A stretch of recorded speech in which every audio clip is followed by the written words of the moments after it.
ইনশাআল্লাহ। আপনারা ইতিমধ্যেই জেনেছেন জুম্মার নামাজের পূর্বে যখন ঝিনাইদহে আমাদের জাতীয় নাগরিক পার্টি এনসিপির মুখ্য সমন্বয়ক নাসিরউদ্দিন পাটোয়ারি ঘোষণা দিয়েছিলেন যে আমাদের ঝিনাইদহের সহযোদ্ধাদের সাথে জুম্মার নামাজের পরে তিনি মতবিনিময় করবেন, তখন তার উপরে ছাত্রদল যুবদলের নেতাকর্মীরা সন্ত্রাসী কায়দায় আক্রমণ চালায়, যেখানে জেলা ছাত্রদলের সাবেক আহ্বায়ক থেকে শুরু করে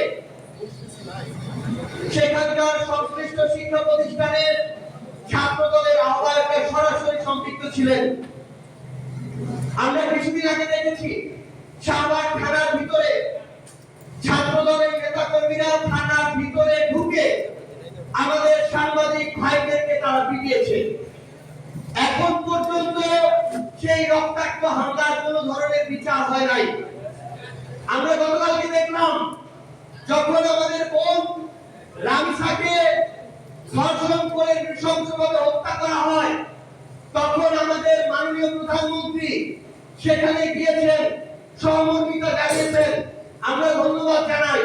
কিন্তু এই সহমর্মিতা যদি ওই একদিনের শুধুমাত্র ইস্যু ধামা চাপা দেওয়ার খেলা হয়, পরে 6 মাসেও বিচারের কোনো দিশা খুঁজে না পাওয়া যায়, তাহলে এই সহমর্মিতার কাজ আগামী বাংলাদেশের জনগণ আর মেনে নিবে না।